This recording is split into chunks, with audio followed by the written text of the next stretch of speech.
It's okay, बाहेर नाही आलीस तरी चालेल. तो तिला मागे आलेलं पाहून म्हणाला, तुला काय वाटतं, मी खरंच तुला बाय करायला आले का? जास्त स्वप्न पाहू नकोस. मला बोलायचं होतं तुझ्याशी, म्हणून आले मी, समजलं ना?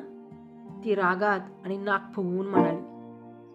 तसा तो तिच्याकडे वळला आणि त्याने तिच्या दिशेने पहिलं पाऊल टाकलं.